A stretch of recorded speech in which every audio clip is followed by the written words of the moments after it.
Gamescom being in August earlier this year means quite some time has passed. Thinking about it, some of the memories are still very fresh and my feet still hurt. Don't try the paella at the restaurant there, by the way, it's disgusting. Despite time passing so quickly, there was one game making me visiting them in fact twice. Dimensionals, not only because of drinks, drinks were good and you can easily influence me with drinks and food, but also due to a fascinating game and interesting talks I didn't know I would enjoy.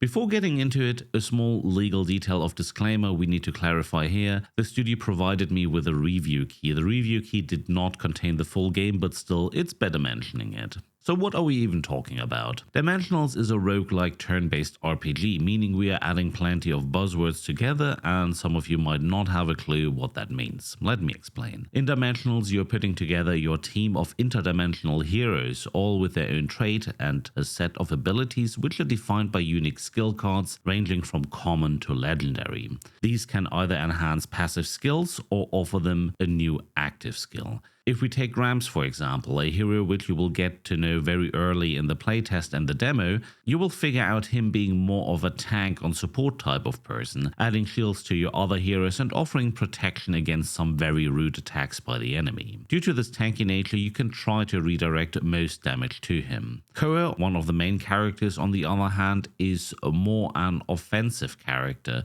You can hit some massive strikes against an enemy unit, so no matter of which three characters you choose for your team, you will be equipping them with passive and active skill cards, and if you're unlucky, also with curses, which can really mess up your strategy. Fighting is turn-based. You have points to spend each turn and therefore freely do whatever you want in the limits of these turns. For example, my early strategy is always to let Graham steal shields for my other characters, and I equip him usually with the most defensive and supportive skill set. I let Koa then deal the damage and accumulate rage. So what is rage, you might ask? What is this all of a sudden? Not only you attacking and defending, you can also collect malice and buffs. Obviously, you can also deal them to your enemy. Examples here would be gathering rage to increase your attack power, however poison would deal damage over time. Therefore, it makes sense to not just wildly attack your enemy, but check the icons to figure out what the enemy might be trying to attack you with or which malice they can deal, because sometimes the right path to victory is not that obvious. Just to say, there are times where you want to ignore the support type of enemy and rather take out the main first. You'll be running through a number of battles before seeing the main boss, and defeating the boss will be a matter of tactics and accumulating the right skills. At the end of each fight, you'll be rewarded with new skill cards to equip on your heroes and might have the option to visit a potion shop to buy healings or buffs, and there's another card shop to get that little extra with your earned gold. Obviously, you only have limited space on your heroes to equip skills during the preparation phase, making the game altogether be complex but not very complicated. Enough to get the brain working, but not putting one under too much pressure. Story and the music behind it is honestly nice. Remember those 90s or 80s cartoons you were watching on TV like Batman and Robin? That's the vibe I'm getting from the comic style of the cutscenes and the voice lines. These the Dimensionals?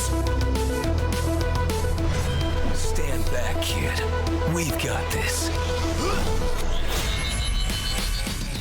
For me, it is a good concept, even when I don't play many roguelike games. New heroes are being unlocked over time, giving you a little bit of a backstory, and obviously as the story evolves, you might be facing the one or other surprise. As for the requirements, Dimensionals would be just running on a potato of a PC. It is really not that demanding and still super fun to play. I'm always asking myself how indie studios can create a game that's not that demanding, and all these quadruple A publishers basically need your entire SSD. But anyway, now to complete the story, there's something we need to talk about still. What is worrying me was the intent of integrating NFT and blockchain crypto stuff into the game. Mino Games, however, had to learn the hard way that the NFT market is way too volatile and had to face DDoS attacks and other issues. Looking forward, however, Mino Games made a wise decision dropping the crypto-related features from Dimensionals, and if they'll stick to this decision, Dimensionals is definitely worth spending your time and having fun with. If you want to play Dimensionals, currently there is a beta available on Steam and a playtest running. I will link both into the description below,